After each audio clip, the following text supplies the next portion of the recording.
अब 3 कंट्री एक साथ पैदा हुई, 3 countries were born at the same time, China, India, Pakistan.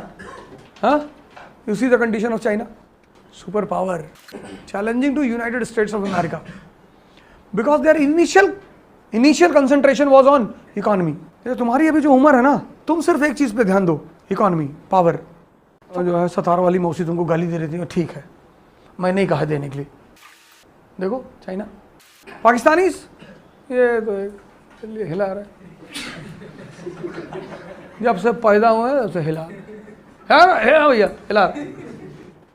Indians ने शुरू में बड़ा अच्छा काम किया, नेहरू एंड ऑल, अब हम भी हिला रहे. वो इस्लाम के नाम पे हिला रहे, हम हिंदुइज्म के नाम पे. अब दोनों भिखमंगे आमने सामने बैठे.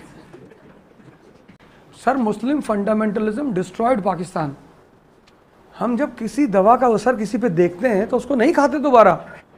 कल 7 लोग पकड़े गए ISI एजेंट, 7, 4 ब्राह्मण हैं, ऑल 7 आर हिंदूज. अब अनुराग ठाकुर से बोलो, देश के गद्दारों को गोली मारो, सालों को.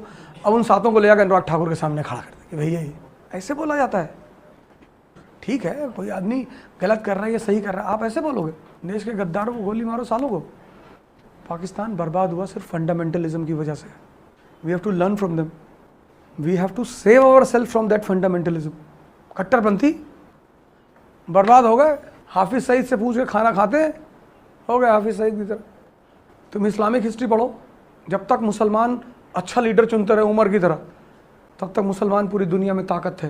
और जैसे ही मुसलमानों ने गलत लोगों को लीडर बनाना शुरू किया, मुसलमान खत्म हो गए. The power of Muslims was from Spain to China sea and Caspian to Hindustan. पूरी उनकी टेरिटरी थी, क्योंकि लीडर सही थे. आज जाके खलीफ उमर के बारे में पढ़ना, विकीपीडिया पे डालना, जब फ्री होना तो डालना खलीफ उमर, उसकी डॉक्यूमेंट्री सुनना. 2 बजे रात में एक औरत जा रही थी ऊँट पे बैठ के, तो एक आदमी ने उसकी लगाम पकड़ ली. तो उस औरत ने कहा कि या तो उमर मर गया है और या तुम उमर हो. This was the confidence of the people of his time. जैसे हिंदुस्तान में राम आइडियल हैं. विभीषण को, रावण को मारा पर उसके घर पे कब्जा नहीं किया, उसका राज्य उसके भाई बेटों को दे दिया कि भैया तुम्हारे. बाली को मारा, उसका घर कब्जा नहीं किया. कृष्ण ने कंस को मारा, उनका घर कब्जा नहीं किया. जरासंध को मारा, उनका घर कब्जा नहीं किया. ये तो आजकल के नेता किसी का भी घर कब्जा कर ले. Most of the politicians in India, what are they doing today? They are land grabbers. उनको पूना हाईवे पे कोई अच्छी जमीन दिखाई पड़ जाएगी, वो कब्जा कर लेंगे. वो किसान बेचारा रोता रहेगा, उसको धमकी भी देंगे, नहीं मानेगा मरवा देंगे. जितने बड़े बड़े शहर हैं हिंदुस्तान में, ये कैसे बने? किसानों को लूट कर.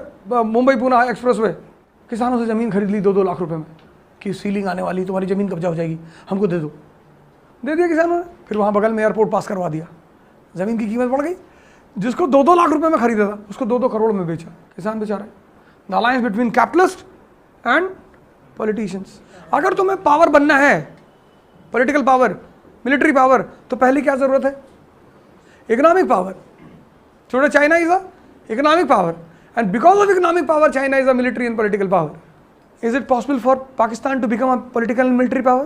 No, because Pakistan is not a economic power. What's your name? Santosh. So Santosh is having 50 acres of land, and agriculture requires input. Yes or no? Yes, sir. Initially, agriculture requires a very good input: irrigation, seeds, fertilizers. So even if you have land also, it's not a guarantee that you will cultivate on the entire land. He is having 50 acres of land, but he can cultivate only 5 acres. So 45 acres is a loss for him, and 45 acres is a loss for state. Yes or no? So in this policy, Tipu Sultan says, give to Santosh, you want to cultivate all the 50 acres? He says yes.